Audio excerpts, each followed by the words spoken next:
Right, away we go then, and it's a fantastic sight and sound and a colourful sight and sound as these cars head up towards Riches for the first time. There is the 8 car of Theo Millward still there in third place as they head through Riches for the first time. They're going 3 wide, a bit further back in the pack, including the 101 car there of Ben Wiltshire.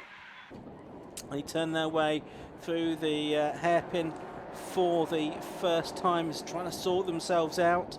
I think it's so far so good. I think everyone has made it through. There's the 111 car, a bit patched up after yesterday's races.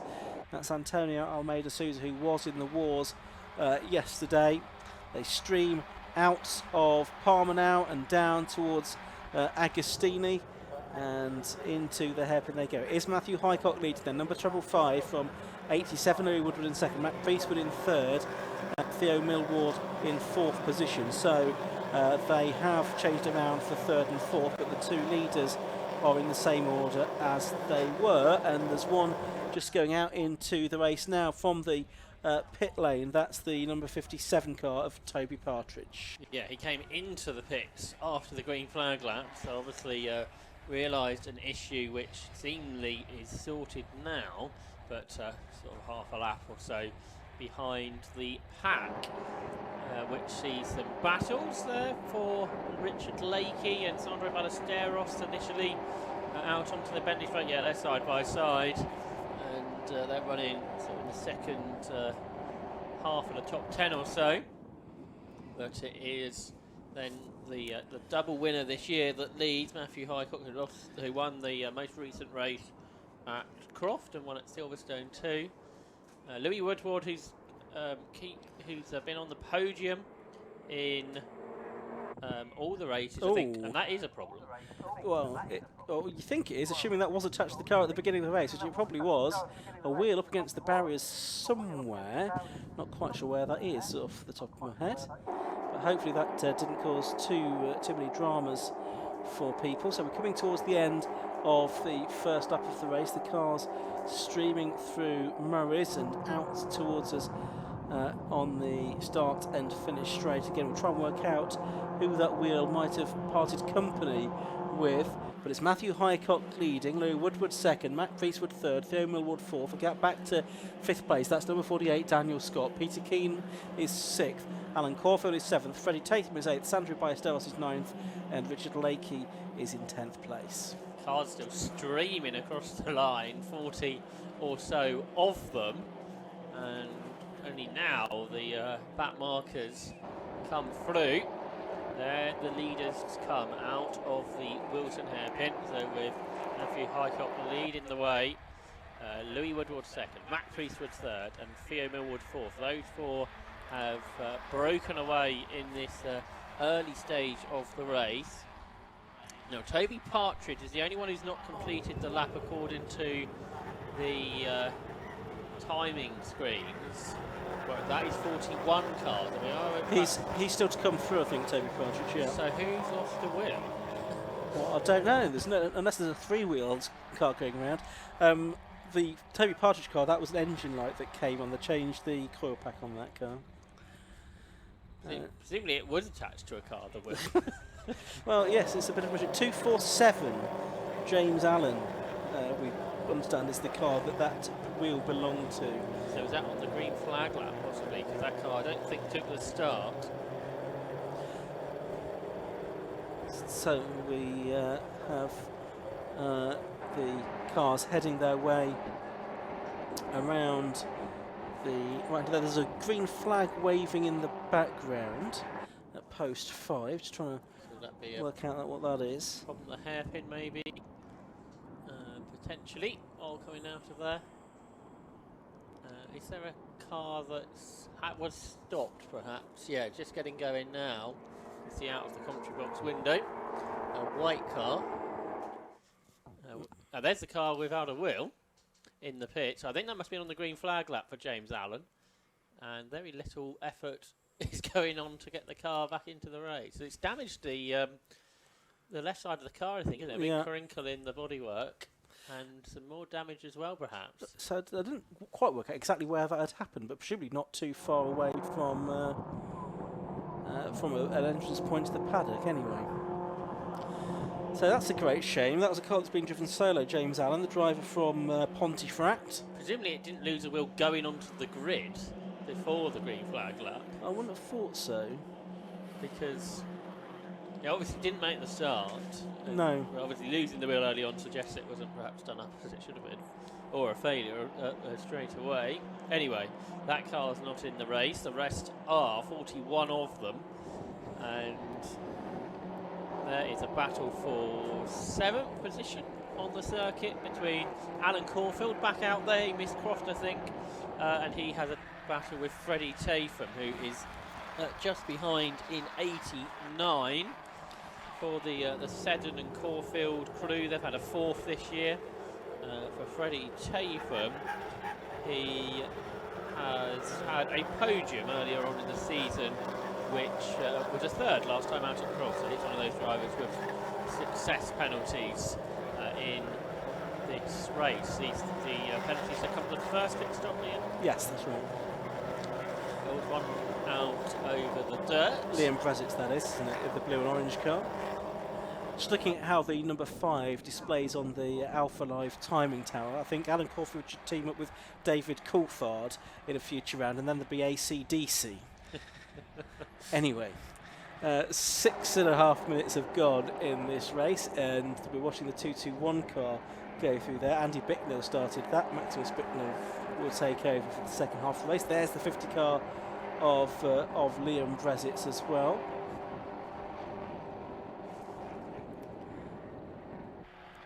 The car that had the hairpin earlier in was 16, I think, which is the car that was started by Omar Mahmoud earlier on. That was at Wilson, I think, so he's dropped to the back but has continued. So top 4 there, getting away. Matthew Highcock, Louis Woodward, Matt Priestwood and Theo Wood. It's not quite as intense as sometimes the opening laps of a 116 trophy race are, but still pretty close, and also close with 5th and 6th between Daniel Scott, number 48, and 151 Peter Keane. Dan Scott seems to have been doing well this weekend. Yes. He was quick yesterday in the sprint. He's 5th here. I don't think he's been in the top 10 this season in one of these races, but he is right in the front order. Now, if you said that it was less frantic, the top 3 have got themselves together all of a sudden, with Woodward quicker than Highcock, but Priestwood quicker than the pair of them. Now Priestwood's in a nice position here because he hasn't got a success penalty, unlike the 2 ahead. So they are looking to pull away, but aren't able to do so at the moment. There's Peter Keane chasing Dan Scott, who's still got the novice cross on the back of the 48 car. Dan Scott from Colchester in Essex, who had only started racing this year, so it's certainly been improving as the season's been going on. He's not quite been able to cling on to the top 4, but he's going well there in what is 5th position. That's Dan Scott. Yeah, there he is, just ahead of 151, which is Peter Keane, who's been quick over the last couple of seasons in this category. The 2 of them side by side now through. Hamilton, Keane on the inside line for the left-hander. Yeah, and he squeezes through there to take 5th place away from Daniel Scott. So that's a change of position. And up front we have a change of position as well, because the leader, Matthew Highcock, has been passed now by number 87, Lou Woodward, who was successful, of course, yesterday in the 120 Coupe Cup races. But Highcock, who's been twice a winner this season, has been passed by the man who's been an ever-present on the podium this year. Lou Woodward has yet to have his first win in 116 trophy this season, though. But he's through into the lead now. So Woodward, number 87, in front as they turn their way through Brundle and Nelson and on towards the bottom hole. The man from Gloucester, 36-year-old director, started racing 3 years ago in this car, but prepared by himself, newly prepared for this season. Had his first 116 trophy win at Donington Park last year. He's ahead of Matthew Highcock and Matt Priestwood in the 173 car, the 18-year-old powder coater from Halifax. That's really Tatham just going through there already. What are we on? Lap 4 about to be completed. We're getting track limits, warning flags. I'm sure there will be some penalties during the course of this 90-minute race. In past races, not necessarily here, people have been parked for that, haven't they, in these races? Well, of course, if the penalties mount up, you get a 5-second penalty, then a 10-second, then a 30-second or a drive-through, and then the next sanction beyond that can be a black flag. 7/10 between these three, but on that latest lap, Theo Millward dropped away from the top three. Still in fourth, but is not quite attached to the leaders as he once was. There's Woodward then, so now he's got to the front, he can't get away. That 87 car from the 555, which have seemingly been the cars to beat this year, particularly at Croft. They were much faster than the rest. That's the 16 car going out beneath our commentary box of Omar Mahmood. Too early for a mandatory driver change, but that was the one that was off at the hairpin earlier on, so that's sort of way back now in 41st place. Down into Oggies later on the brakes for Highcock, now in second. And now can the two with these penalties really are keen to put some space between them and the rest. They're going to lose a lot of positions potentially in that first stop, which can't come this time around. Maybe not the next, but then the one after that for sure. The pit window will be open. For some, maybe on the next lap through. So it'll be interesting how many do opt for that early opening stop. Then I suspect the second stop will be a bit later in the race. But top three, nose to tail. Matthew Highcock's the only one out of these three who wasn't racing yesterday, but Louis Woodward was in a different car. Matt Priestwood was successful. He had a class win yesterday in the sprint challenge. But through Coram, flat out, I suspect, in these cars all the way up to about this point, where then you brake, go down a gear, turn the car left. For Matthew Highcock, he's turning right though, because he's had a big slide, and the success penalties are the least of his problems at the moment as he's grass tracking back onto the road. He might even lose third place there to Theo Millward as well. See, in the pit lane, the safety car lights are possibly on. We'll keep an eye on what's going on with that. That's the 31 car going through there of Sam Holman. 220 is the car started by Andrew Partridge as well. So there are dices all the way down the order in this GAZ Shocks 116 trophy, as you'd expect with such a big grid. There's cars going past our commentary box 2 and 3 abreast at the moment, as well as we work lap number 6 now of this race, which is being led by an increased margin, 1.4 seconds now the gap over Matt Priestwood, with Theo Millward up to third. Matthew Highcock after that off Murray's down to fourth position, so that could prove costly for him. And it might give him even more encouragement to take his first pit stop at the earliest possible opportunity. Which it will kind of be open, I reckon, at the end of this lap, at the end of 6 laps. So Matt might want to be aware of that as the aircraft displays continue down the road at Old Bucking. I think that's the Typhoon, isn't it? Which means I think it'll probably get quite noisy here at Snetterton over the next few moments, and will out noise the BMWs quite significantly. And the commentators as well. Good scrap going on there involving the 252 car of James Dunn, I think. And there we the 232 car that was of Jonathan Baker. Beg your pardon. There's someone going off. That's Guy for Povey. He's a very experienced driver, but he's not immune to going off in the number 93 car. As behind him is the 320 machine of Simon Hopcroft Lopez, who's in 25th position at the moment. I think he was just behind the DTO Motorsport car, a team that also run cars in the British GT Championship, amongst other things. So also got a category of car where they could bring new drivers into racing as well. 44, Richard Phillips, I think there. He's been around the 116 trophy for a while. Louis Woodward may have had a big lead in, but he's lost the lead as they come up across the line. Matt Priestwood has come into the lead by the looks of things. Yeah, by 0.24 seconds over the line that time from Louis Woodward. Millward still third, Matthew Highcock fourth. It was a slow lap for Woodward rather than anything else, wasn't it? So may have been a slight mistake from him that time around. You don't that often see too many mistakes, I don't think, in these races. So interesting there. Pit window open board is out. So do they have to pass the pit window open board first? I don't think so. And there is a car I can see just coming into the pit lane as well from our commentary box window. Can't see who it is. Well, the 59 car is already in. That's Rob Carvel and Harry Volcard's car.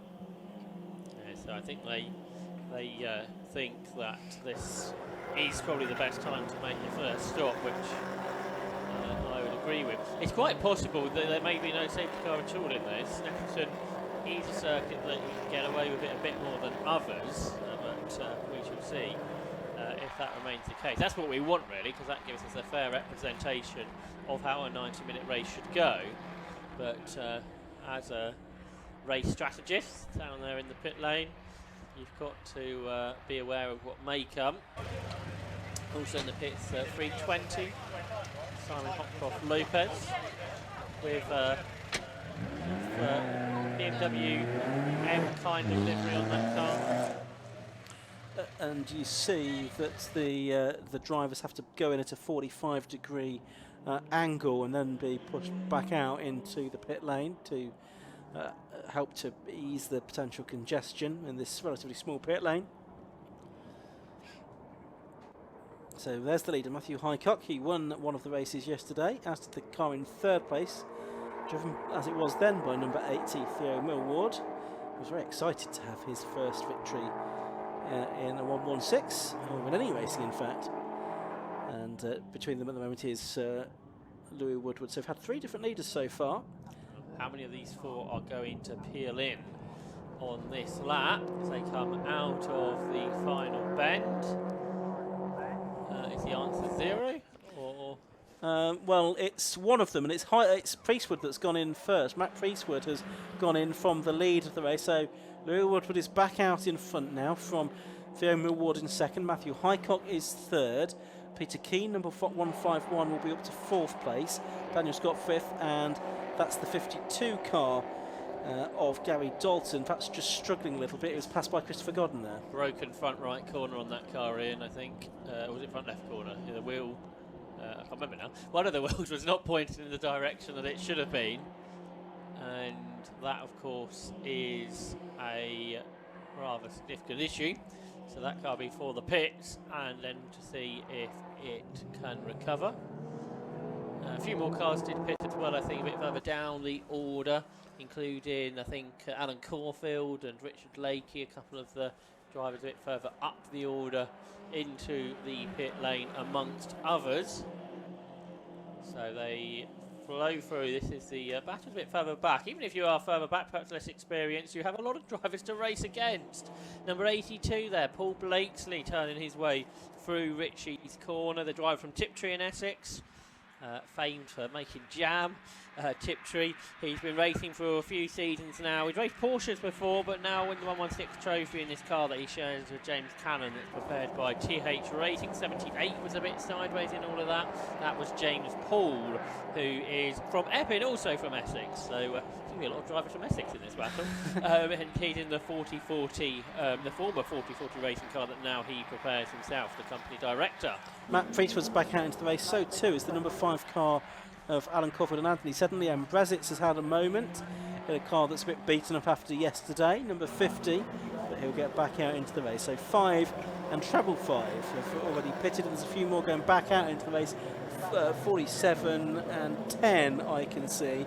So 10 was the car started by Paul Whiten, and 83 is another driver that's now been into the pits, Philip O'Halloran, the XMR2 racer, Again, we don't know whether he's handed over to his co-driver or not, but Harry Scott is the second driver within that car. That's one of the things with this race is after the start drivers have got out, we don't necessarily know who's in the cars for the remainder of the race, depending on whether they've done a driver change or not, because we obviously can't keep track of all of those pit stops.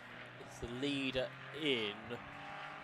Team's getting ready. Yes, I think he is. It looks like a white car is heading down the pit lane. All in? Yeah, Highcock's in as well. Woodward, I don't think is. Yeah, Woodward. He was the leader. Woodward was the leader. Sorry, Woodward. I didn't mean Woodward. I meant Millward. Millward isn't in, so I think he's still out there. Yes, he's now leading from Sandro Ballesteros in second. Pete Brand is third. Andy Bicknell is up to fourth. James Dunn is up to fifth place, and we've had a spin there. That was one of the cars in that battle, wasn't it? James Blakely, was it, number 78? James Poole. James Poole, sorry. Yeah, the F-in man, who's new to racing, but he's got back going in this 78 Racing UK run car. Novice cross on the back as he is new to racing. A lot of cars have pitted, I think, is what we say now, don't we? Yes, that's right. I think this is the favoured strategy.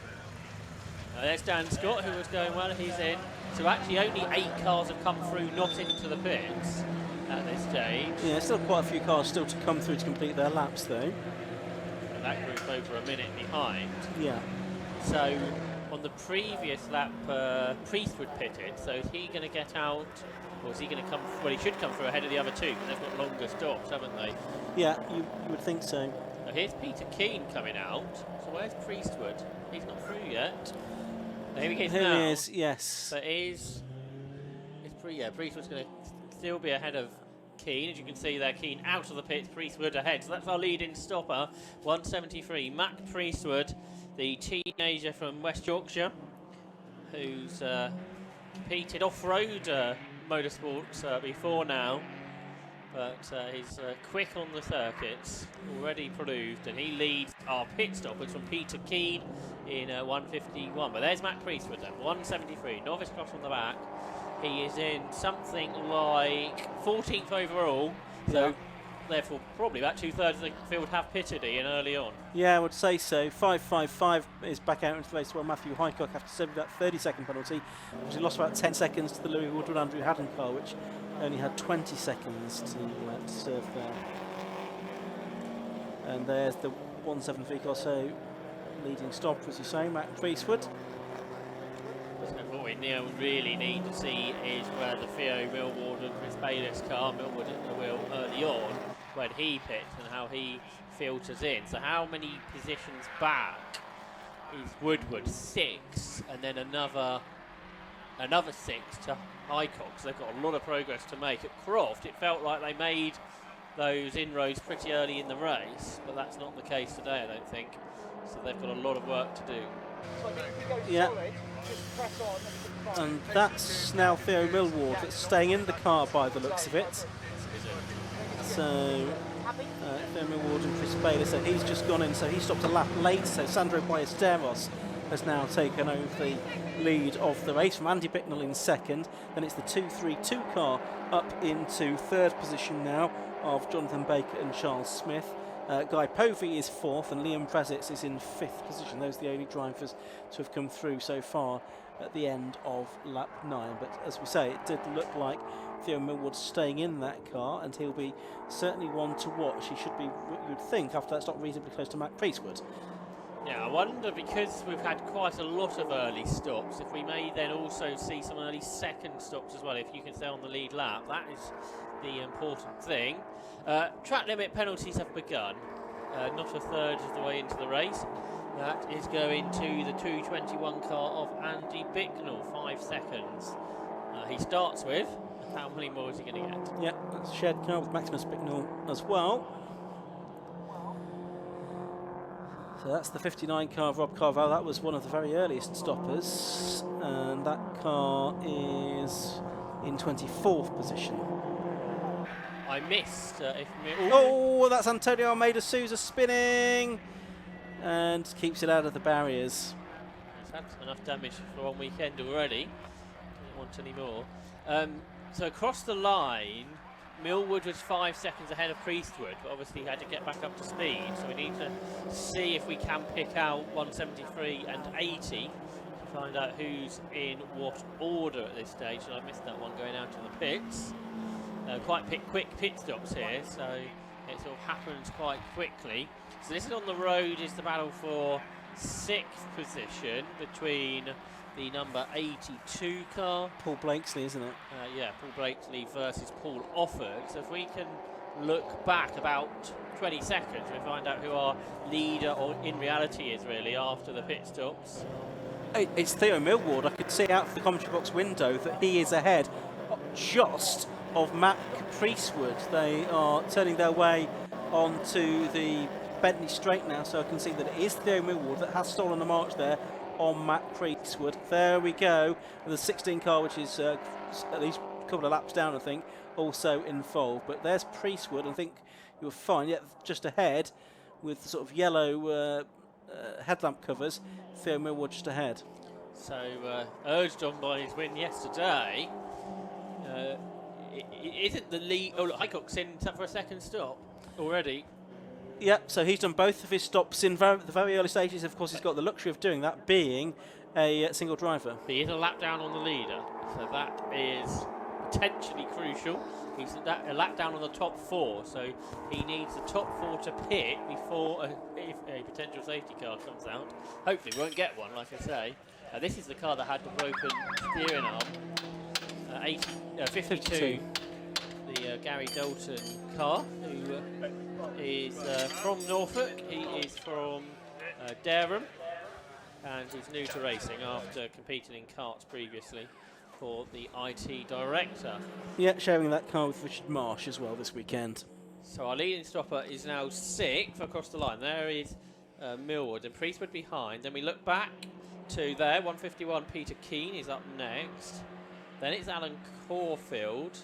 Then Dan Scott, then Andy Bicknell, I think, and then it's Louis Woodward, something like that. So Louis Woodward is he's 19 seconds behind these two here, and he had a 20-second penalty in the stop. So that's going to be difficult to catch, I think, in pace, because he hasn't really been any quicker than them over the course of the race so far. And you can see it on screen now, it's for 6th place overall, the battle. I think all of the 5 cars ahead of them yet to make their first stops. We've, as I said, now had some that have made second stops as well, but this is effectively the battle for the leader. Matt Priestwood up the inside of Theo Millward into there, Christine hairpin there, and he goes through to take the place that could well become the lead of the race a little bit later on, but for now it's for 6th position. So Matt Priestwood, 173, the Yorkshire driver, takes over from Theo Millward from Shropshire. And the 2 winners from the sprint races yesterday doing battle here. Now, has Theo Millward got any answer here? They're turning their way out of Oggies now, up towards Williams and then on to the Bentley Straight. Or is Matt Priestwood going to be able to get away? Antonio Almeida Sousa's been into and out of the pit lane, I can tell you as well. I don't think he's getting away yet, because Millwood in the Bob Ellsworth run car was chasing really well, and if anything was challenging, as we see a off for the 40 car. Barraj Manku in that car at the moment. Here they are, they're side by side. On the outside line is Millwood, and is he going to get around Priestwood? Priestwood up over the curbs, and he had a lot more confidence. I wondered if he had a little bit too much confidence on the brakes there, because he's slow out of the corner. Back up the inside comes Millward. So this is turning into a really good motor race for what could well become the victory. These were the 2 with the others who have had success in the past, who were up the front, so therefore are certainly in good position. They're only a few seconds ahead of Peter Keane, though. So they battle like this here, and a big slide there for Priestwood. This could bring Peter Keane, yet Citroen racer, into contention too. Yeah, he's less than 5 seconds behind these, isn't he? And then another 5 seconds behind them. Behind him is the Anthony says an Alan Caulfield car as well. Not sure he's 5 seconds behind anymore, Peter Keane. No, just having a look at the gap. It's about 2 seconds behind now, isn't it? So they lost 3 seconds battling with each other on that lap potentially. Well, not potentially, they did. Peter Keane actually did his best lap of the race at 2:29.78 as well, which also helped. And the best lap of the race overall is a 2:29.19, I think, to Priestwood. So that also means that Louis Woodward now is 16 seconds behind them in his chase. He is 10th overall now, so he's getting himself into a pretty nice position. If it wasn't for that 20-second penalty, he'd be leading. Potentially, anyway. And another car coming down the pit lane.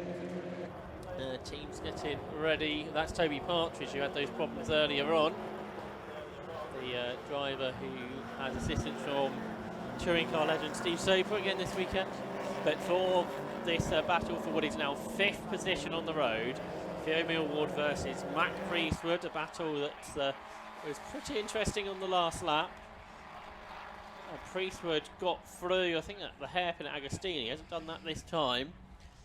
But we saw how effective the tow was for Millward down the Bentley Straight, and how good Priestwood was on the brakes there, how committed he was. So let's see if a challenge can come back for the 18-year-old Priestwood in the 173 car. I think someone else might be getting a 5-second penalty, but I'm not sure who. I don't know if there's anything you can see on your screen there, Josh, that would give us a clue.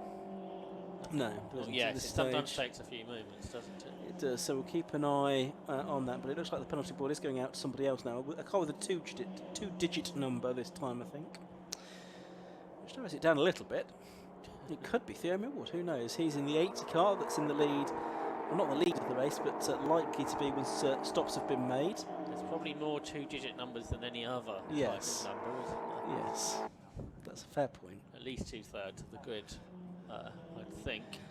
There are quite a few 3-digit numbers, though. It's 1-digit numbers, that would be easier to work out. There's only a couple. Peter Keane still hasn't got past the lap 16 car. The Portlock Taylor Mahmood car. There's the penalty. Is it a stop-go penalty or is it the other side? Yeah, it's hard to tell because we can only see the back of the board rather than the front that the drivers can see. So.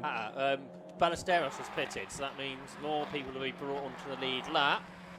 And he will rejoin a little bit further down the order. Here he comes out the pit lane now in 19th. Andre Ballesteros, the 16-year-old student from Manchester, will rejoin in something like 10th position. So 2-3-2, Jonathan Baker takes the lead of the race then. At the end of 12 laps in the car that he's sharing with Charles Smith and from Chatham. Therefore is out in front. As we have a car in the pit lane, that is the 16 car back in once more. It's already been in the pit stop once, I think, for an unscheduled stop, but this now I think is an expected driver change. Side by side between Priestwood and Millward again. Agostini is Priestwood that is back ahead once again. He's sorted that out at the hairpin. Can he keep it this time? Because we've seen that once before, a couple of laps ago.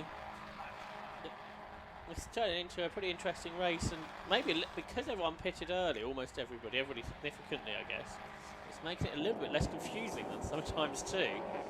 So with the long lap, perhaps that's helping that to be the case, with a more obvious strategy choice, and also helped by having this competitive battle. And again, he's quicker out of Williams' Millward, so I think he's going to challenge here up towards the S's. But we cut away from that. Hopefully we'll get a shot of the leaders again in the moment, but all kinds of stuff is happening out of Ritchie's. There are 3 cars abreast. But for what is basically the lead battle, Priestwood held on. He's done it this time. He stayed ahead. Now can he get away from Theo Millward, or later on in this stint are we going to see Millward fight back, I wonder?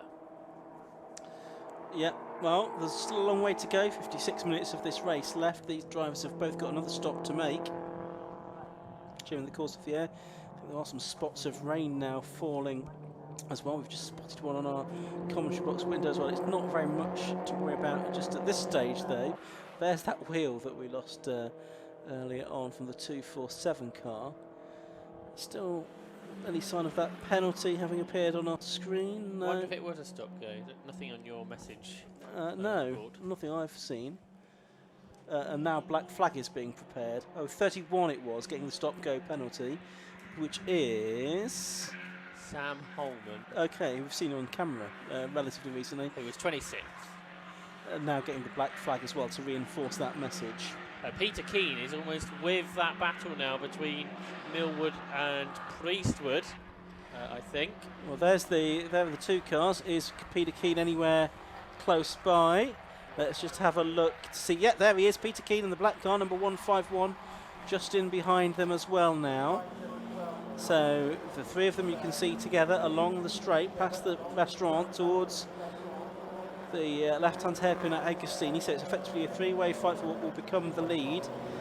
It's actually at the moment for fourth position with three cars yet to have made their stops. 232 Jonathan Baker, 50 Liam Brazitt and 93 Guy Povey. Not taking the same strategy as some of the other teams, clearly. So the first three are equidistant now as they head through Oggies on lap number 14 of the race. Matthew Highcock, who made those two stops and set the fastest lap of the race, is in 35th. He's just done a 2 minutes 28.83, which is some couple of seconds quicker than that battle is going. As the spots of rain get maybe a little larger on our commentary box window. So what my app said 4:45, didn't it, for the rain? But at the moment it's not, it's not terribly significant, but will it become so? And how many cars on the lead lap? Well, about 34. So Highcock's just off the lead lap at the moment.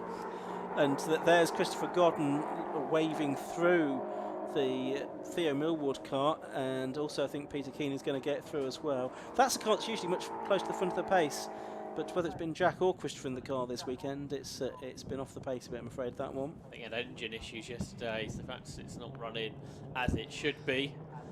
Still, I do wonder. So we've had the top three through. They're cars that haven't pitted. The black flag's still out, except for the 31 car, you reckoned? Yes. As this dice, which will become for the lead, basically, come through. Three of them now. Priestwood has a bit of trim possibly hanging underneath the car there. Then Millwood and Keane. Now they're quite a long way ahead of the rest. 8 seconds back to Alan Caulfield. Then Dan Scott and Louis Woodward up next. So Louis' progress pretty positive. He is behind this group now? 15 seconds, so it's slowly edging down. Can he get there before the end? Well, it's raining now. My app says there's a 30% chance of rain during the sort of next 90 minutes, so we're in that 30% at the moment. Snetterton can have its own climate as well, like most racetracks seem to manage to get. At this stage, it's not enough still, I don't think, to cause any particular problem for the drivers. So it's three cars that are in 4th, 5th and 6th, but the de facto lead of the race, heading through Hamilton once again. We've come up towards half race distance here. Leader having yet to make their stop is 232, the Baker and Smith car, from 50 Liam Brazitt, 93 Alex and Guy Povey. Wipers on now, so that's the first I think we've seen of that. So drivers with concern, bigger swaps more frequently on our commentary box window now. The wind pretty strong, so I guess the rain could blow in and out pretty quickly. It's not like big dark clouds like we had at Croft, is it? But it's just generally overcast here at Snetterton. Sam Holman has come in now to the penalty area, and that's because of the black flag that he'd been in receipt of. We don't know what he's done to... Stop-go penalty would suggest it's something that maybe happened at his pit stop, maybe an issue there, an illegality during the pit stop that he made. So isn't Priestwood getting away on what... Even if it's not slipperier now, it's that question mark in the driver's head, isn't it? And he's done off-track racing in the past, Priestwood, yes. So he won't be too concerned by the grip levels, you would think. That's a sort of cliche, but sometimes cliches are there because they're true. Yeah, well, it could be something that he's just a bit more confident in than the other two drivers around him. Be interesting what these times are then. 2:31, so maybe a second or so slower than the previous lap. And a slightly larger margin. Now winter wipers on constantly, it seems. Of course, when you're going 100 miles per hour or so at the end of the straights, little bits of rain, although it sounds on our camera effects-wise, there's perhaps more than a little bit of rain out there now. We get the benefit of being in a nice dry commentary box, but for spectators here at Snetterton and marshals, they have to be out in the elements as they have been all day.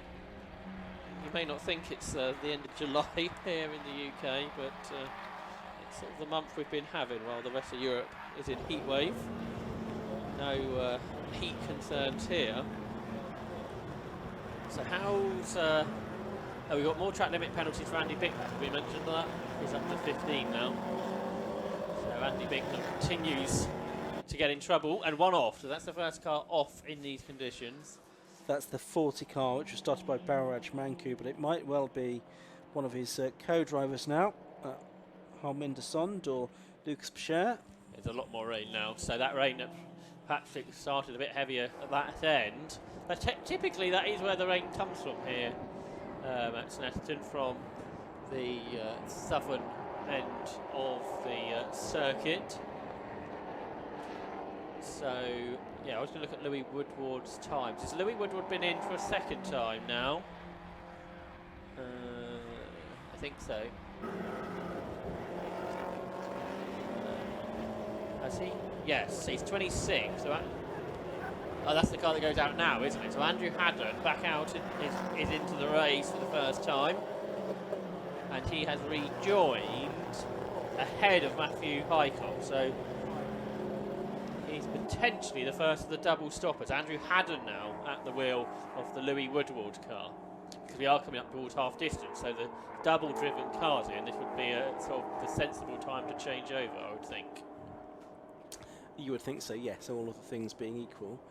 That 40 car, Lucas Pichert, one of the three drivers in that, he has done effectively some F1000 racing in the past, when it was known as Formula Jedi, back in the 2014 championship. He was 16th. He's also done various other radical racing, and most recently Lotus Cup Europe as well. 10-second penalty going out. So we've noticed the Bicknell car had a 10-second penalty. But I don't think anyone else had had a 5, so I'm not sure what that would be for.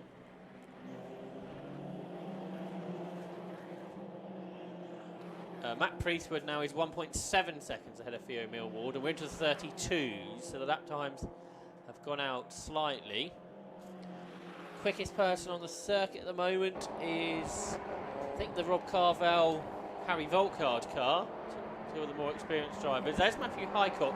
Right, this is important because he's trying to get the lead, or get back onto the lead lap, isn't he? He's right on the tail of Jonathan Baker, who's yet to pit. Highcock's pitted twice, and this will put him, who is in 30th position, back onto the lead lap in. Yeah, I think he's done it as well, hasn't he? So down the Bentley Straight he has gone and back onto the lead lap as well. So that, as you say, could be quite important as the race goes on. So I wonder if that means then for the the Priestwoods and the Millwards, whether this is the time where you start thinking about pitting for that second time. Yeah, that's right. I mean, he's about a minute and 20 seconds, so it is about a stop behind, effectively, isn't it? You've got Woodward, or now Haddon, just ahead, I think, by a few seconds. Yes. So that does mean, I think, Highcock's got closer to Haddon/Woodward during that time. I wonder if that wheel did come off coming out of the assembly area, because it is in a position which I don't think I've ever seen happen before. No, that is a bit odd, isn't it? Where it is, you're right, just outside, close to the exit of the assembly area. We had a dramatic moment at Cadwell Park when Andy Hiley's wheel broke and came off coming out of Charlie's, and then headed all the way down the Park Hill. All right. And headed towards the track and then away from the track, thankfully, but then stayed upright on the grass for the rest of the race. Leaders into the pits. Jonathan Baker in to hand over to Chris Smith in the number 232 car. And so that driver change happening pretty much at the halfway point in the race. 44 minutes gone, 46 minutes to go. So the driving split pretty much equally between those two drivers, as equally as they could have done during the course of this race. Matthew Highcock has caught Andrew Haddon, so that 10-second deficit on the first pit stop has been brought to nothing. Matthew Hycock is about the quickest driver in these conditions, and there they are on the screen. They're just getting past Melissa Bexley for position, so that is for 24th position, I think, as they pass the 30-year-old mechanic from Sunderland. But this two very quick cars, potentially the two quickest cars within the race, that could well come into overall contention before the end, Ian. Yeah, absolutely right. So it's really intriguing, this, with these cars in sort of different strategies, different positions. But certainly Matthew Hycock doing a good job here to keep himself in contention, having made 2 early stops. There's been 1 early stop. Bicknell now has got a 15-second penalty. That was the car that we saw the only 10-second penalty board a minute ago, if we hadn't already mentioned that. There is the Godden car into the pit lane, so it looks like it's Jack Godden getting into the car now, I think, in number 71, having taken over from his father, Christopher. Getting strapped in. Here is Hycock. Is he about to get past the number 87 Haddon? Can't we think it is Andrew Haddon at the wheel at the moment? He has done. He's gone through the bomb hole. So again, another important move that for Matthew Hycock as he continues on in his pursuit of what would be a 3rd win of the season in the GAZ Schultz 116 trophy. We've not seen anybody win with a success penalty before, have we? We've seen people on the podium. Well, Louis Woodward's actually been on the podium in every race. Exactly. But no one's actually won one with a success penalty yet. Some way to go, I think, before Matthew Hycock can achieve that. But the ambition is there. 59's just going out again. That's the Carvel Volkod car. That's the 2nd stop that they've made, sorry. Hycock's 20th now. So he's a minute 53 behind Priestwood. So, yeah, that's more than a pit stop, I think. A minute through plus the transition time. Side by side, 102, the other DTO Motorsport car. Who drives that one? That's a free driver car. Sean Frey, James Allen, and Elliot Cole. So is that a different James Allen who was in the 247 then? We've got 2 James Allens in the race. Okay, I'm not sure. I'm guessing it must be, because the other one was supposed to drive the whole time in the other car. Matt Priestwood's in the lead now overall, by the way, by 1.76 seconds in car 173 from Peter Keane now, 151 in 2nd place. Theo Millward, I think, still out there in number 80, is 3rd. So that means everyone's now made a stop, I think, that at least one stop. Anthony Sesson and Alan Caulfield are 4th in number 5. They're about 13 seconds behind the leader. That's about, well, just under a second ahead of number 48, Daniel Scott, who is in 5th place.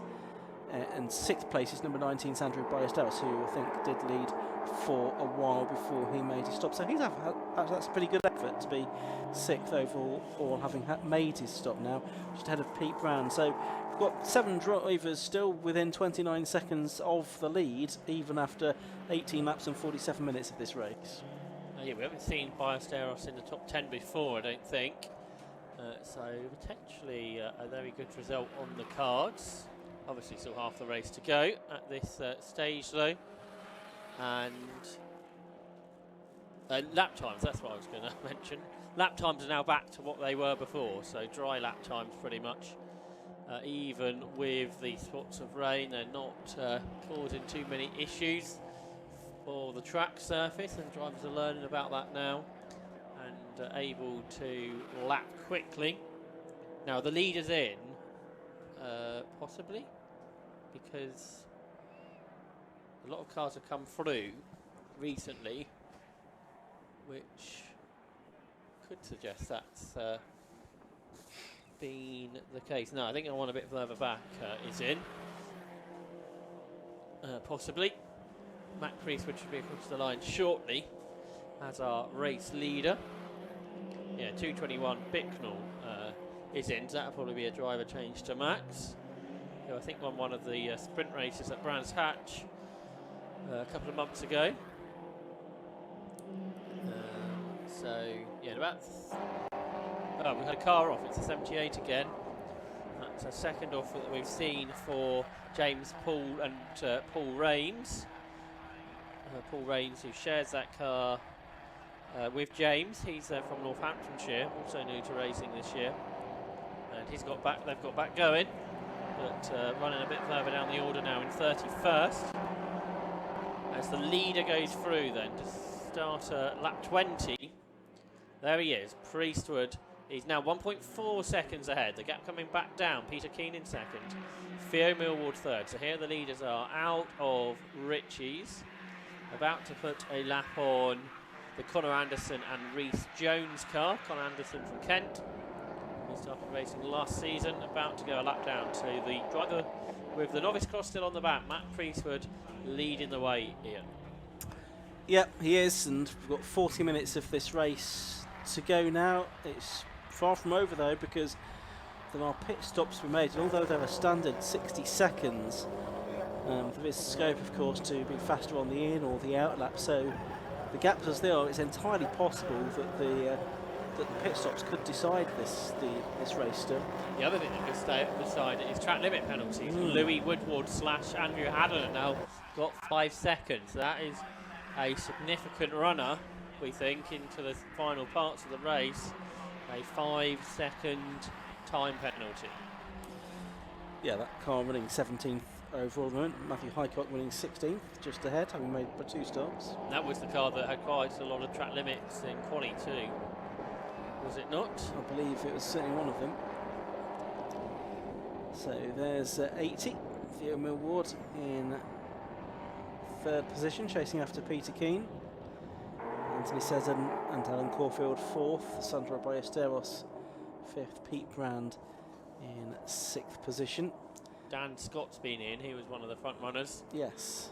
In 48, and he has got out ahead of Matthew Highcock, who is across the line now and some 15 seconds behind or so.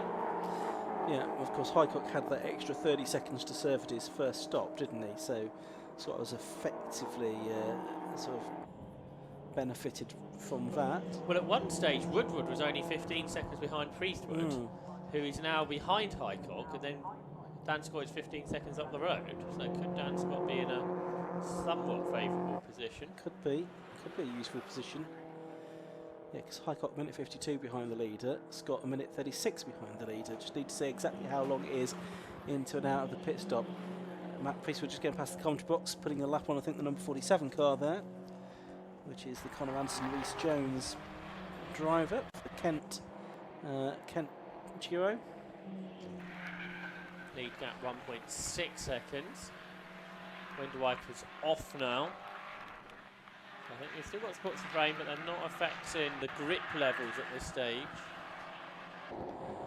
And there's Keane and Millward. Similar pace for the two of them last time round. A couple of drivers thinking a stop-go penalty. I think it's the Connor Anderson car that we've just seen, and Reece Jones car 47, and also 101, which is the Will Tyndall Ben Wilshire car. It's going out on the pit wall at the moment. Those drivers, I don't think either of them are probably in the top 20 at the moment. Melissa Beckett's just been in for her stop and back out again. So there's Matt Priestwood in car 173, the car that was raced with some success in previous seasons by Sam Carrington-Yates. Is that the car with the lap record here, potentially? If that's the driver that had the lap record, I would think it probably would be, yes. Yes, it is indeed, and that was a 2:27.43. We've not been below a 2:29, I don't think. Oh no, we have 2:28.83, haven't we, for Highcock? Yeah, it's the only during one. the course of the race. Obviously, track conditions have been questionable. So the Godden car, I think, is about to go 2 laps down. So yeah, they've not had a good weekend here at Snetterton. Connor Anderson's got a lap down, but he's not losing touch really with Priestwood. So Anderson 22nd, the first car, a lap down, but he's just done his personal best lap on the last lap, which is one to Reece Jones at the wheel now of that one. I think he's perhaps a bit more experienced. I think in his first 116 trophy race.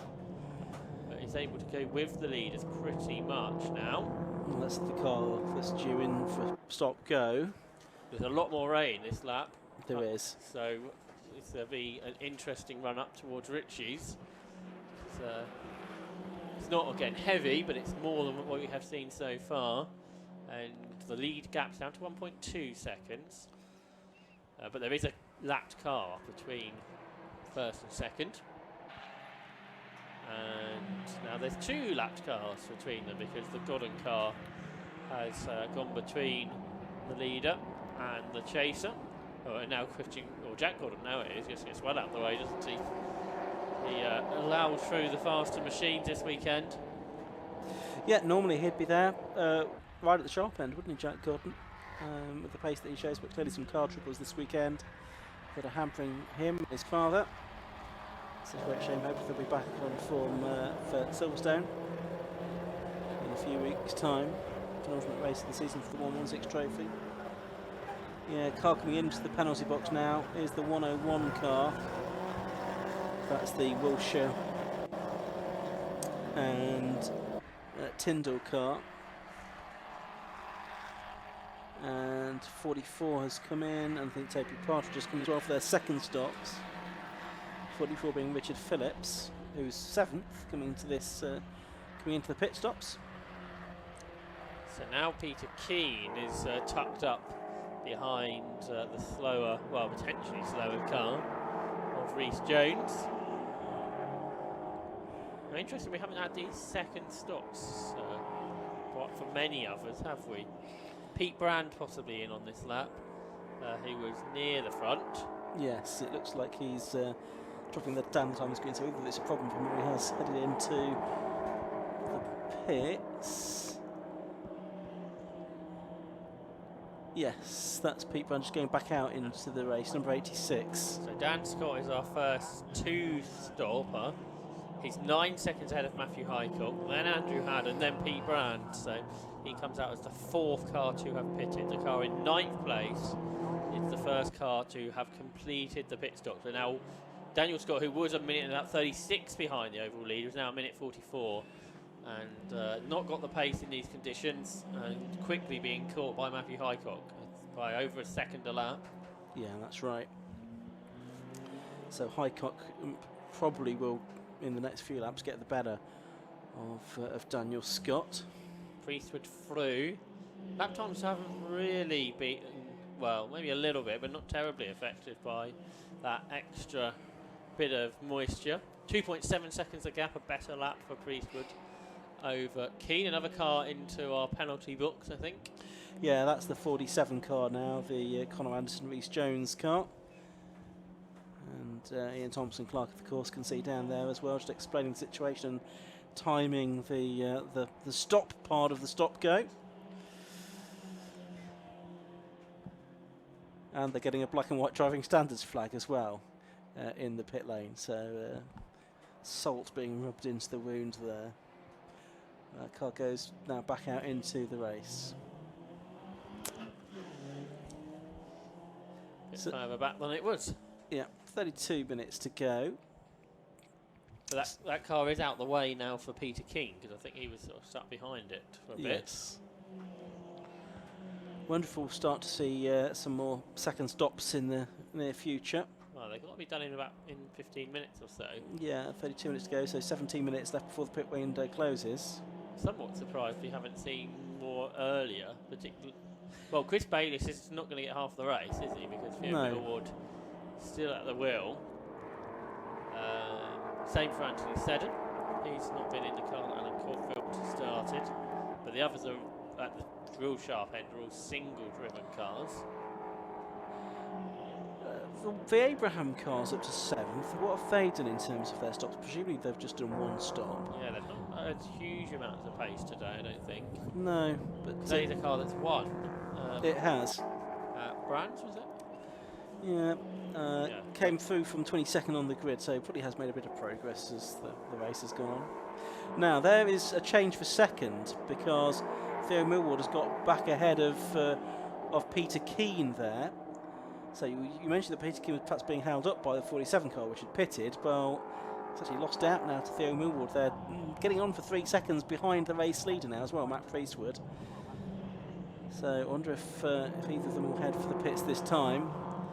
There's Millward, there is Peter Keane. They're about 12 seconds clear of the Snetterton and Caulfield car. Someone else getting a black flag now.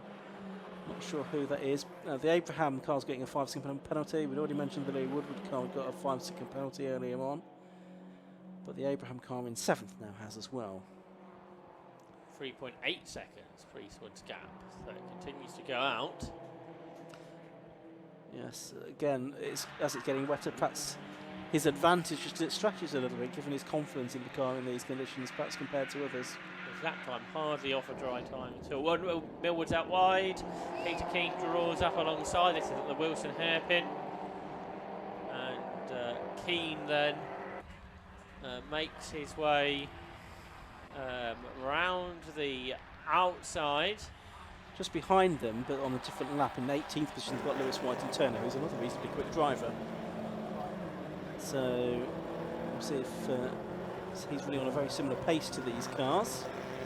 So yeah, Keane's back ahead, isn't he, after that mistake? Just going past the number 40 car, a couple of cars just hanging out of the pits, but no one right at the sharp end, I don't think, at the moment. This is all allowing the leader to get away. This is potentially all bringing Matthew Highcock back into contention, because he's lapping over a second quicker than these two. But not really any quicker than Matt Priestwood, the leader. He's still catching Dan Scott. He's Highcock, who's made 2 stops, remember. As has Scott. Alan Caulfield's in to hand over to Anthony Seddon, so where are they going to rejoin? Where's Dan Scott? Just coming through now, so he's going to be ahead. Is he? Or by the time he gets up to speed, it's going to be pretty much neck and neck between those two as they head into Riches. And Scott's gone ahead. Dan Scott is still just the leading stopper, double stopper. Yeah, very nip and tuck. And how much time have Keane and Millwood lost on this lap as they've battled to Priestwood, I wonder?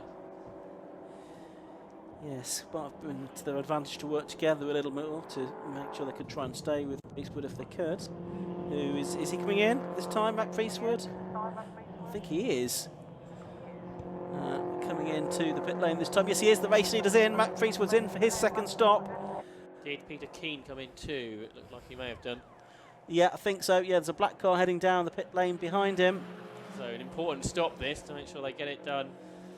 Not under 60 seconds, but not too much over. Yeah, 60 seconds, and to avoid speeding in the pit lane as well, which may well be why we've had some of the other penalties and stop goes. That's often a reason why we do have those penalties for speeding in the pit lane, or possibly not stopping long enough at your pit stop as well. No driver change needed for these two, of course. Unlike when Theo Millwood comes in, he'll have to hand over to Chris Bayliss. A slower lap by Millwood with that battery, a 2:33. So tyre pressure adjustments perhaps in the pit lane. So there is Theo Millwood then out in the lead of the race once again. Sandro Ballesteros has come back up to second place. But he's also yet to make his second stop. He's 26 seconds behind the leader at the moment. Just keeping an eye on Matt Priestwood down in the pit lane to my left. He's still there in at 45 degrees at the moment. He's now being pushed back, and he's going to get back out. He's going to be ahead of Peter Keane, but I think he might have lost about a second or two to Peter Keane in the pit stops there as they go back out into the race. They are both ahead of Dan Scott, as we thought they should be, who is the next stopper. Yeah, Keane slightly quicker perhaps in the pits than Priestwood. So Priestwood the leading completed stopper, Keane second, and across the line now Dan Scott, who is about 20 seconds behind. So now we are waiting for Theo Millwood to pit. There's our potential leader at the end of all this, Matt Priestwood. We have to await the Theo Millwood to Chris Bayliss stop to come. And a few others as well, actually. Yeah, Sandro Ballesteros, the Embrezits and the Abraham car, which was the winner at Brands Hatch, all yet to make their second stops. They've got 11 more minutes to do so, because 26 minutes of the race remain. There's Peter Keane then, who's now showing 6th on our timing screen. Matt Priestwood is showing 5th, but he's the de facto race leader by About 3 seconds or so at the moment. Looking for his first win in an endurance race. Had a sprint race win for the first time yesterday, but ever since he made his debut at Silverstone, a very encouraging debut it was there. He's shown the pace that could at some point yield a race win in the longer distance races. 52 back out, that was the one with a broken corner. Suspension perhaps earlier on, so that was a good fix. I'm guessing right at the back of the pack now. Leader into the pits, and that is now a driver change. So Theo Millward out of the car. They're preparing the car for the much taller Chris Bayliss to get in. So imagine they've had to make some adjustments to the seats there. The belts being done up. Of course, trying not to lose any of the 60 seconds in making all of these changes. Get a driver plugged in as well and back out into the race. So it'll be interesting to see exactly where Chris Bayliss feeds into this for the 24 minutes of racing that he's going to have here. And they're just waiting now for the 60 seconds to be up before they push the car back out. So they've not lost any time there doing the driver change, Josh. No, that's how you want to do it. They did it all about 50 seconds, something like that. Where's Matt Priestwood? Has he had a good lap? There he is on our inset, down and coming out of Murray's. Still at half the pit lane to go for Chris Bayliss. It's going to be tight, isn't it? But obviously Matt Priestwood's going to have the momentum and he's going to get the lead. He's going to be second because, of course, that was where the battle was with Peter Keane on the road before. And it's going to be very tight between them. There's Peter Keane just coming into shot now. He's got the momentum going into Richie's corner. He knows the track because, of course, for Chris Bayliss, he's literally just jumped in the car and it's straight into a battle. That's what endurance racing is all about. But really, that sort of pretty much replicated what the situation was before those final pit stops, hasn't it? In that you got the leader a few seconds up the road and the next two cars battling for second place. Yeah, so this is Chris Bayliss right into the firing line, really. And he doesn't know the conditions. He's hasn't been in the car for a few hours. So this is, I say, what endurance racing is all about, really. And this pairing have had a best out of 6 this season. They've got a chance of a podium today, though, over the last 20 minutes or so, and he's done a good job not to let Peter Keane through straight away, but Peter Keane does look a little quicker. He's trying to draw alongside. He might be there this time into Hamilton. He's fully alongside. He's probably going to be more committed. Oh, and already sideways for Chris Bayliss. He doesn't spin, but just working out those grip levels, Ian. It's a very difficult situation for him. Yeah, he's lost a few car lengths to Peter Keane as a result of that. For fourth place, what will become fourth place, Matthew Highcock is still a contender for that. He's about 3 seconds behind Daniel Scott, a couple of seconds behind the Sutton Caulfield car. So for what will become fourth position, I think we could see Matthew Highcock claim that, which in a way would be ideal because it's the best result you can get without picking up a penalty for the next round at Silverstone. He's a lot quicker, isn't he? So he should get there pretty fast. So that'll be another battle for us to look out for soon. For what is currently 7th, 8th and 9th, 48, 5 and 555. But like Ian says, will become fourth as Ballesteros, Brazitz and Abraham all pit later. And that, when these pit stops happen, will all allow that man there, Matt Priestwood, to take the lead of the motor race. He's got more traffic to deal with before the end. He runs wide. That could be a problem for him as the race goes on. Doesn't do that too much more often. Possibly Liam Brazitz into the pits this time, I think, Ian. So just 2 more stoppers to go, and then the order will be more obvious on our timing screens. So the gap between Priestwood and Keane, 4.4 seconds. And there's Highcock. So this is, and he's already got Dan Scott. Has he already got both of them then up across the line? He's alongside Anthony Seddons. They've both past Dan Scott, who's dropped back unfortunately for him. Highcock's on the outside, heading into Ritchie's. And can he swoop around the outside here? 555. Anthony Seddon in 5 on the inside line. They're side by side. I think Ritchie's is pretty much flat in these cars. But Anthony Seddon, who's been racing these cars for as long as anybody, has been able to hang on for now, I think. Yeah, and through the hairpin they go. Better exit for Matthew Highcock there. He draws alongside for what will be the outside line for Palmer. Can he make this stick? Highcock, who's had 2 wins this season, so he knows what he's doing in these 116 trophy cars now. Trying to drive all the way around the outside at Palmer. They're still side by side as they go on towards the straight, towards Agostini. Just behind them again now is the 48 car of Daniel Scott, making it a 3-way fight for 4th position. Down into the hairpin they go, and still trying to go around the outside is Highcock, but I don't think he's quite going to make it work because the number 5 car of Seddon is there, but he's still side by side on the outside line. Matthew Highcock, can he do it at the fast left-hander at Hamilton? The answer to that question is no, and is he going to lose a position to Daniel Scott here as they head into Ocky's? Not quite, so it's still the Seddon car number 5, Highcock treble 5, and Daniel Scott number 48 disputing 4th, 5th and 6th positions, or what will become 4th, 5th and 6th positions, because we've still got 2 cars yet to make their second stops. Yeah, that's right. They're about 15 seconds behind Chris Bayliss, so unless Chris Bayliss is a bit slower than we think he might be, it's going to be difficult to catch him. We'll be able to tell his lap time next time round, his first flyer. But here comes Highcock again. He looks to the outside. There's a lot of traffic to deal with soon, and here is all that traffic. You've got Toby Partridge, Melissa Bexley, and Elliot Bridgman's car are all involved in that as well. They dive to the inside, all 3 of them, and Dan Scott, can he get alongside Matthew Highcock? Here he can, and what a move that is from Dan Scott. That was brilliant stuff, using the traffic to an advantage. He'd had a better run out of the previous corner. That was really good driving there for Dan Scott to get what in reality is 5th position back. Sandro Ballesteros from the lead into the pit lane as well, so that now leaves the Paul and Will Abraham car with its 5-second penalties, the only car at the top of the order yet to make its second stop. So it should soon be Matt Priestwood back into the real lead of the race on the timing screens. But half a second quicker than him on the last lap was Peter Keane. So Keane going after Priestwood. The gap's under 4 seconds again.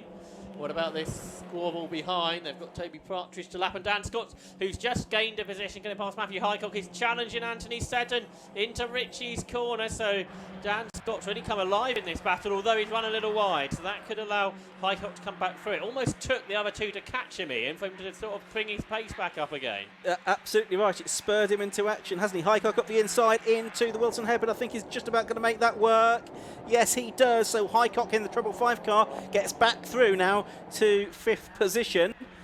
Scott back down to 6th, and now we're back into a situation where Matthew Highcock is going to try and take P4, what will become P4, away from the Anthony Seddon racing car. Sandro Ballesteros, by the way, rejoined in 10th, so his top 10 is on, but for what is 4th position in reality for 5th at the moment. Here comes Highcock to the outside. They still haven't got past Partridge at this stage, but I think compromise line there for Seddon. This time it's the inside for Hamilton. Seddon trying to squeeze him, and he's managed to stay ahead of Highcock there. I didn't think that was going to be possible. So the same order. Great dice this. This could go right to the end, this battle, if Anthony Seddon can keep Matthew Highcock at bay. This has felt like a pretty entertaining race throughout, Ian.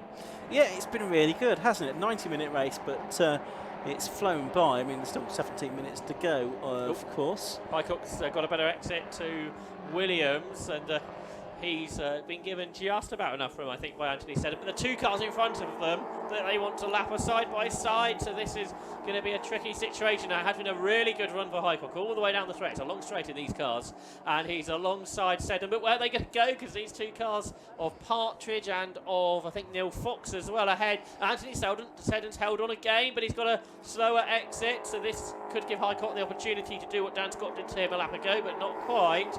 It's the same order. It's still Anthony Seddon out front, but they've still got to get past Toby Partridge's car. The Abraham car that did lead is now got a 15-second penalty, but I think that car has now just pitted. So it is now Matt Priestwood into the lead of the race, number 173 by 5.25 seconds from Peter Keane in second place. He pulled out 1.3 seconds on that last lap, and Theo Millward and now Chris Bayliss in that car about 10 seconds behind the leader. That's the Abraham car that's into the pits, the last of the significant stoppers to come in. Looks like Paul Abraham getting into that. So the battle for 4th across the line up towards Ritchie's. And are we going to see a change here? Let's see. They still can't quite get past the Toby Partridge car. So these guys now are half a minute behind the leader because of this battle, their lap times have increased. This means that Anthony Seddon has almost, Andrew Haddon, I should say, has almost caught them. And now this time Highcock's down the inside of Seddon, and he's got 4th position. There's a touch there. Dan Scott's car is damaged. Because of that, he's got a big dent in the panel, and Andrew Haddon's gone past him. Is this a real problem for Dan Scott? He was on for a really good result, but he has had that bit of contact that's lost him at least 1 position at this stage. 15 minutes or so to go. 209 car goes back out into the race. The Abraham car, Paul and Will Abraham, Paul in the car now, we think. So here we go. We've got 555 Highcock. We've got number 5 Anthony Seddon. They're still trying to get past this Toby Partridge number 57 car, which is more or less lapping at the same kind of pace. It is delaying these a bit more though.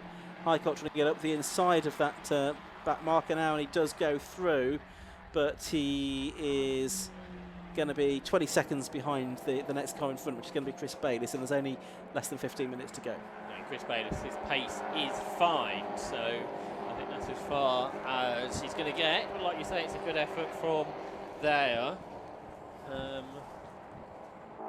At Brands Hatch with his 30-second success penalty, he got to 7th.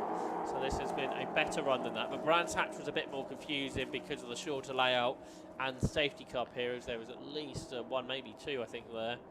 So this has been a more pure race, and the longer lap potentially is sort of worked into the advantage of an interesting race, I think. One into the pits, that's Sam Holman again, I think, in the 31 car.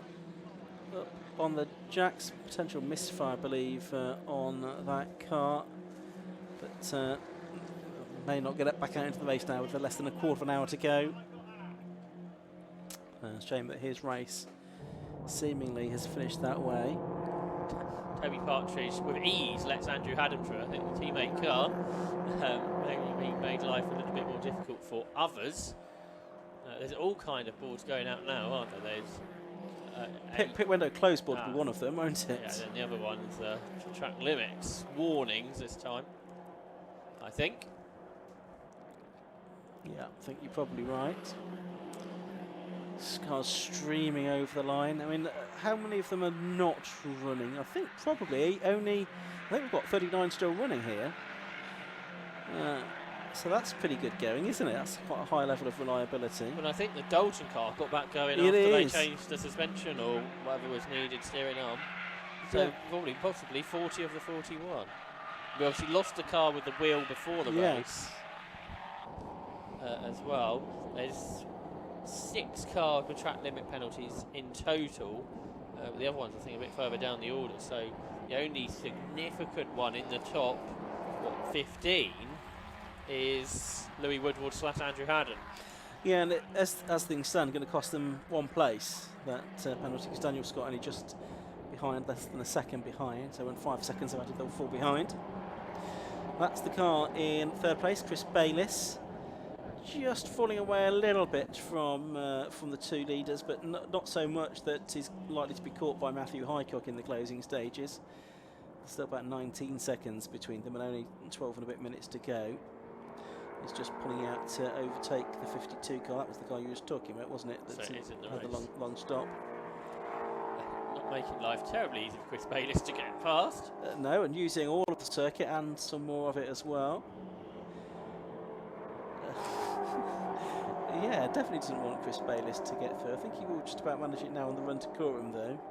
So in this type of endurance race, every overtake is really a real overtake. Everyone in the same class. Yes, no one's got a big power advantage, have they, over anybody else to make an easy pass in a straight line. And so complications make it much more simple to follow, because it's not like some endurance races which are for a single class of car that then decide to split them up into driver ability, which is all rather confusing. No worry about that here.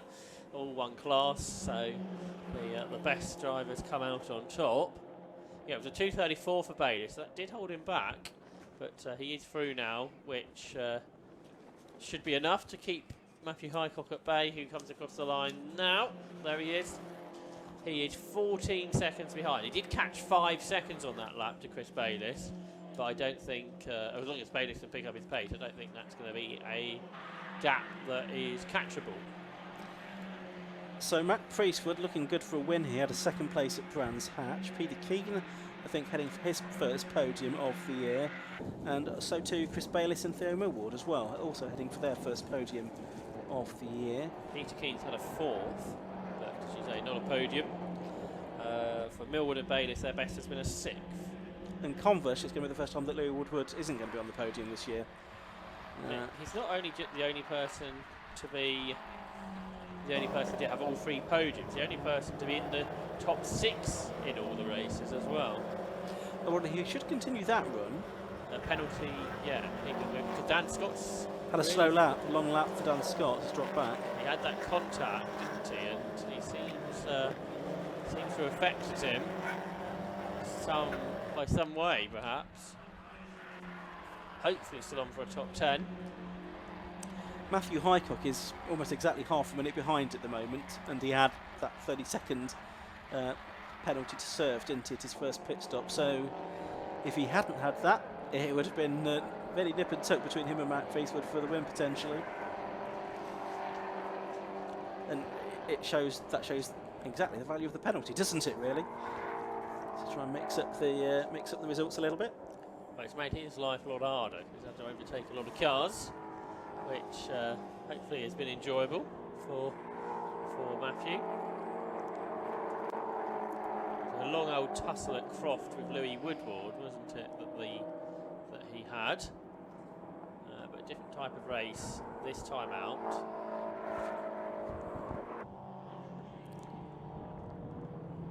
Nine minutes to go. Still the best lap of the race. So Highcock, 2:28.83. Only driver to break the 2:29 barrier during this race. After that initial bit where it looked like Peter Keane may chase Priestwood, the gap has been going out, hasn't it? 7 seconds. So what have we got? 4 laps to go? Yeah, 4 laps to go. So it'll be a 35 lap race. Oh, a couple of the RL Motor Services cars have got themselves together.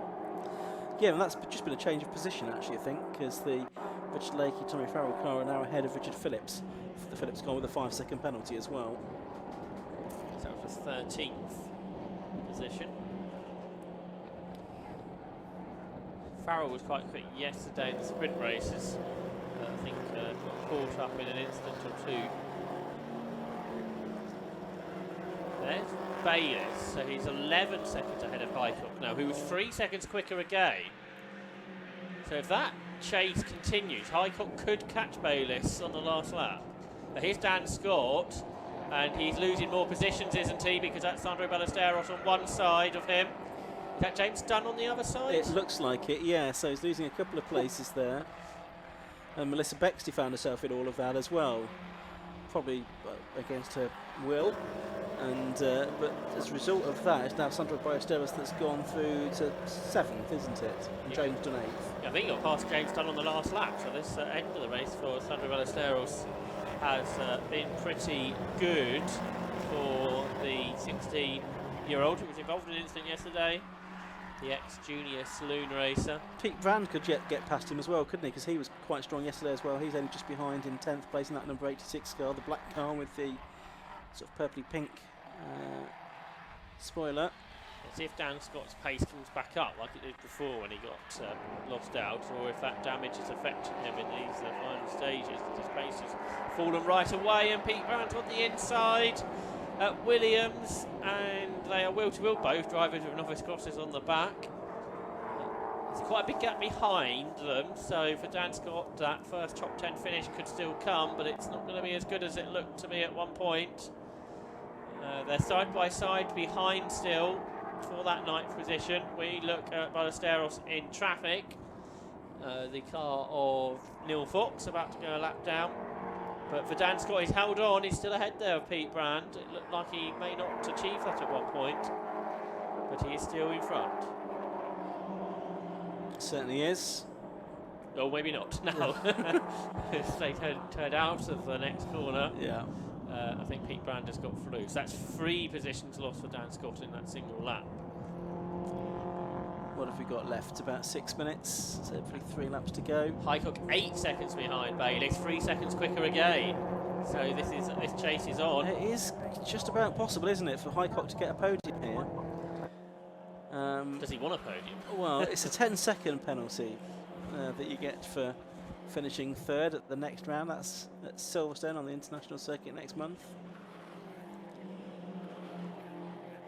But I'm sure he just likes to finish as high with the order as he possibly can. But I guess he might have a radio call to know what's going on as well, because that is allowed here. Now, who was the latest driver there to get track limits? Possibly that was the 44 one you spoke of. Just going out to the drivers. I mean, Highcock is miles faster than anybody else at the moment. He's 1.2 seconds faster than the next fastest driver, which is Caulfield. But most of the others are more than 2 seconds slower than Highcock. He is a class act, I think it's fair to say. Not sure how much racing he's done out of this. Not a huge amount, I don't think. So 5 minutes to go, 2 laps at the end of this. And I think the leader, we started that penultimate lap very shortly for Mac Priestwood, looking for his first win in the GAZ Shocks 116 trophy. The 2 GTO Motorsport cars have got themselves together. They're on the infield at the moment, and they are battling for 30th position. So it is a battle on the circuit. This position has changed since the start of the lap. So the car shared between Sean Frey, James Allen, Elliot Cole have got through the car that shared between Ben Wilshire and Will Tyndall.